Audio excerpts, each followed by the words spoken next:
Ini ya kalau kita lihat sebuah tayangan ini kita ambil contoh simpel sebenarnya bahwa orang tua terutama sosok ayah ini rela berkorban mengorbankan dirinya untuk anak-anaknya. Betul ya ini ya. Ini yang kita lakukan juga kita sebagai ayah gitu loh. Aduh kita kalau ngomong gini kayaknya mau sedih jadinya ya. Aduh. Aku ingat Sedih ya. Apa itu? waktu Anwar masih kecil kan, dia di kursi panjang, terus dia hampir jatuh. Tahu nggak apa yang saya lakukan? Apa? Refleks kaki saya dorong itu, langsung tidak jatuh. Wih, Masya Allah. Itu kan itu salah satu tindakan penyelamatan juga. Iya. Nah sekarang coba Ustadz Syam nih kita mau coba tanya juga Siap. nih ya. Sebagai anak ini kan kita kan juga harus menghormati orang tua, apalagi ayah kita. Kadang-kadang nih sekarang anak zaman sekarang ini banyak yang kurang ajar atau nyelongcong orang bilang istilahnya ya. Yang kadang-kadang tuh kalau kita ngelihat nih anak-anak ini kadang-kadang justru sebaliknya. Sebaliknya dari yang barusan kita lihat tayangannya. Bukannya menyelamatkan orang tua malah justru malah jadi membahayakan orang tua. Nah sekarang apa yang dapat menyebabkan seorang anak terutama anak perempuan yang memandang buruk sosok ayahnya. Kenapa seperti itu? Mohon izin menjelaskannya. Bismillahirrahmanirrahim. Izin kembali tabe guruku Ustadz Maulana, Ustadz Syifa Mas Fadli. Ketika Rasulullah SAW berbicara tentang ketakwaan, maka Rasulullah SAW selalu mengikutkan dengan perintah yang lainnya. Contoh ittaqillah haitsuma kunta, kemudian ittabi'is sayyi'ah al-hasanah. Ikutkanlah keburukan itu dengan kebaikan. Artinya mengiringi, menambal keburukan dengan kebaikan.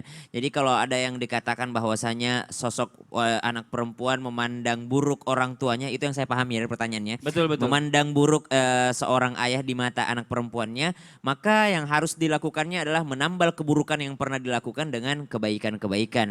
Maka sehingga si anak perempuan tadi yang ketika sudah memandang buruk orang tuanya bisa kembali seperti semula, seperti sedia kala, artinya seperti fitrahnya sebagai seorang anak yang mencintai orang tuanya. Jikalau dikatakan ketika anak menjadi kurang ajar atau berlebihan kepada orang tuanya, maka dikatakan dalam Al-Qur'an wa qadha rabbuka alla ta'budu illa iyyahu wa bil walidaini ihsana.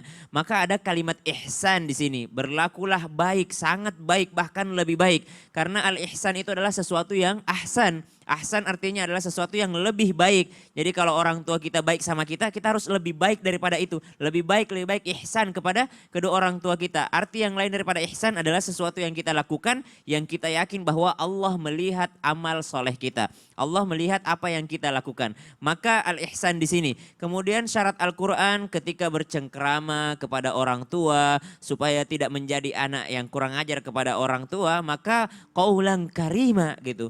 Ucapkanlah perkataan yang mulia. Artinya yang mulia ini tidak mungkin kita ucapkan kepada misalnya lagi ngobrol sama gubernur, lagi ngobrol sama pejabat, lagi ngobrol sama presiden. Tidak mungkin kita mengucapkan perkataan-perkataan yang kotor di hadapannya. Ngobrol sama raja, nggak mungkin kita mengucapkan perkataan yang akan merendahkan mereka. Kan yang mulia gitu, dimuliakan. Maka ucapkanlah di depan orang tua, qaulan karima. Nah, yang pertama tadi, ketika sudah menjadi pandangan buruk dari seorang anak perempuan kepada ayahnya, maka tamballah dengan kebaikan. Yang kedua, bercengkeramalah dengan mulia. Karena Al-Quran mengatakan bahwa qaulan karima. Kemudian yang ketiga adalah berlaku dengan ihsan kepada orang tua. Bukan ma'ruf, bukan yang namanya thayyib, bukan khair, tapi ihsan. Ihsan adalah suatu perlakuan yang ketika kita lakukan, kita yakin bahwa dilihat oleh Allah Subhanahu wa Ta'ala. Sebenarnya lebih luas daripada itu, bercengkrama dengan orang tua mestinya jauh lebih baik dibandingkan kita bercengkrama dengan orang lain gitu. Karena banyak anak kecil atau anak-anak, sebagai anak, Syam juga anak, ketika bercengkrama dengan temannya baik. Tapi ketika bercengkrama dengan orang lain, dia kurang baik gitu ketika orang tuanya dibandingkan kepada orang lain. Ketika bercengkrama dengan teman sepergaulannya, mereka memuliakan teman-temannya gitu. Misalnya ditraktir, dibeliin apa, ulang tahun temannya dibeliin apa gitu. Betul. Tapi ketika ulang tahun orang tuanya mungkin mereka lupa gitu. Mungkin mereka tidak memberikan servis yang terbaik kepada kedua orang tuanya. Dalam Al-Quran surah Al-An'am disebutkan, Qul ta'alau atlu ma harrama alaikum rabbukum gitu. Aku akan menyampaikan sesuatu yang aku haramkan terhadap kalian, kata Al-Quran. Allah tusyriku bihi syai'a wabil walidaini ihsana. Diharamkan untuk berbuat baik kepada orang tua gitu. Diharamkan untuk berbuat baik kepada orang tua. Kok diharamkan gitu Ustaz? Nah, maka Al-An'am menyebutkan diharamkan berbuat baik kepada orang tua jikalau engkau tidak memuliakan mereka. Gitu. Harus memuliakan. Tapi gini, untuk merubah pandangan ini kan butuh juga orang sekitar. Ya kan? Kadang-kadang kan orang sekitar ini bukan justru memperbaiki, malah memperburuk keadaan. Jangan kayak bapakmu tuh.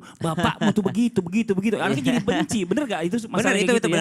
benar banget dan itu adalah kisah yang biasa terjadi ketika ada bisikan daripada orang lain.